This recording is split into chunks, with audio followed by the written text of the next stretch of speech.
Con 47.967 preferenze, l'ex senatrice del Partito Democratico ed ex sindaco di Montebelluna Laura Puppato rimane fuori dal Parlamento di Strasburgo, così come Antonio Silvio Calò, cittadino europeo dell'anno per aver accolto 6 migranti in casa propria, per lui 32.832 preferenze.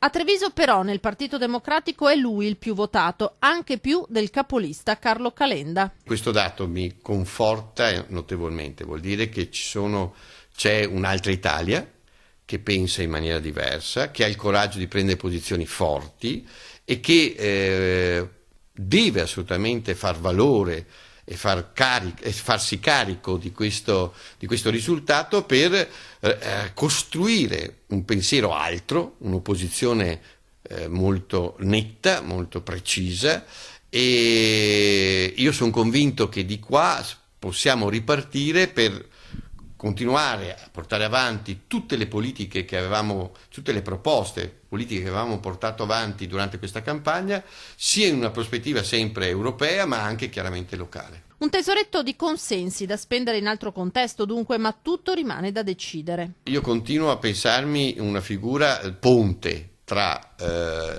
il territorio e l'Europa, assolutamente, una figura che possa quindi creare sinergie utili tra il territorio e l'Europa, questo di sicuro. E poi si vedrà, perché è bello pensare che abbiamo perso, tra virgolette, una battaglia, ma non abbiamo perso la guerra. Fuori dal Parlamento europeo anche Remo Sernagiotto, ex assessore regionale in corsa per Fratelli d'Italia, per lui 7.377 preferenze. Gli altri trevigiani in lizza sono lontani parecchie migliaia di schede. David Borrelli, ex 5 Stelle, approdato a Più Europa, ne porta a casa 1.950. 1450 per Luca Saccone di Europa Verde, 880 per l'altro trevigiano in lista Davide Nava. Fausto Pozzobon, candidato della sinistra, si ferma a 901, Elisabetta Uccello in corsa per Casa Pound a 681, Carla Condurso per il Popolo della Famiglia a 451, Lorenzo Damiano per Forza Nuova a 61.